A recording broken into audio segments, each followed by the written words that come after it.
High বন্ধুরা, সবাই কেমন আছো? আশা করি তোমরা সবাই খুবই ভালো আছো আর আমরাও ভালো আছি। চলে এসেছি একটা নতুন রেসিপি নিয়ে, খুব সহজ পদ্ধতিতে। এটা হলো তালের বড়া।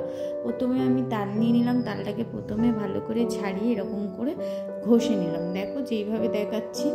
তারপর আমি নিচে বসে দাঁড়িয়ে ভালো হচ্ছিল না, তারপর নিচে বসে ভালো করে আর একটু ঘষে নিলাম।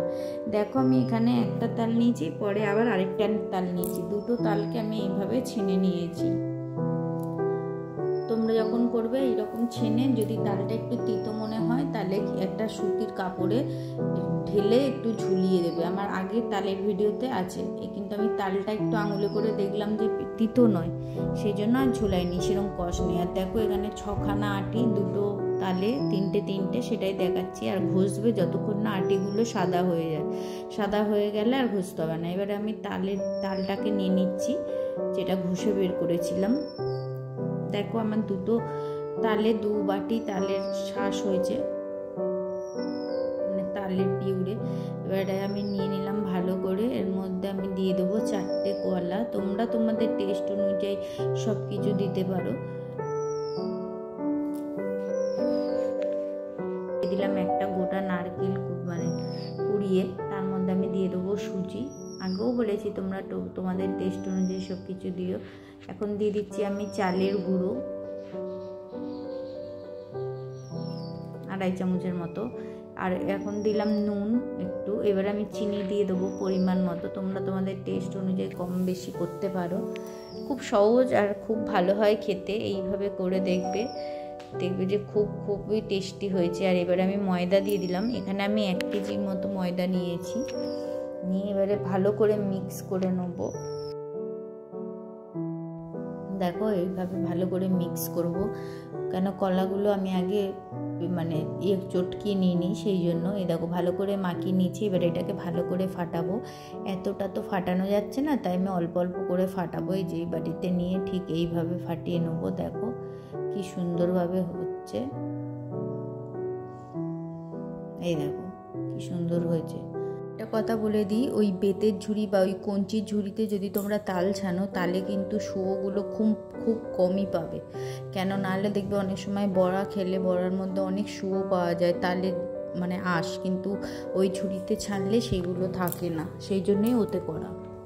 তোমরা দেখতেই পেলে কড়াইতে আমি সাদা তেল দিয়ে দিয়েছি। কড়াইটা গরম হওয়ার পর তেল দিলাম, তেলটা গরম হয়ে গেছে মোটামুটি। গ্যাসটা আস্তে দিয়ে আমি এখন বড়াগুলো ছেড়ে দেবো। আর বেশি তেল গরম করবে না, অনেক তেল একদম ধোয়া বেরোলে ওরকম গরম হয়ে গেলে তাহলে কিন্তু বড়াগুলো দিলেই পুড়ে যাবে।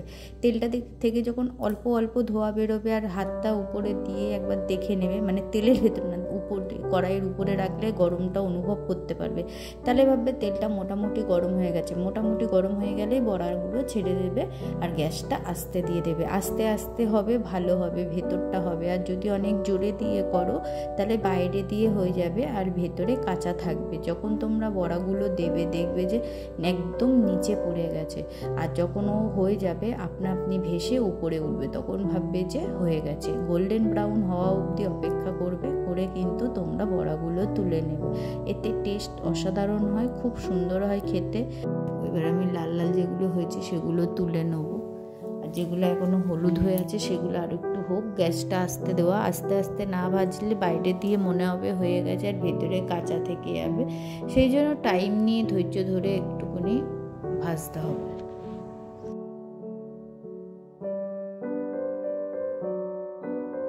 কাছ থেকে দেখাচ্ছি, দেখো কত সুন্দর হয়েছে বড়াগুলো।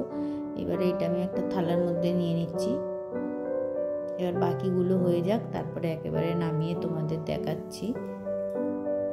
দেখো এভাবে তো তেল ঝরিয়ে নিয়ে নিলেই হয়ে যাবে আমাদের বড়া রেডি।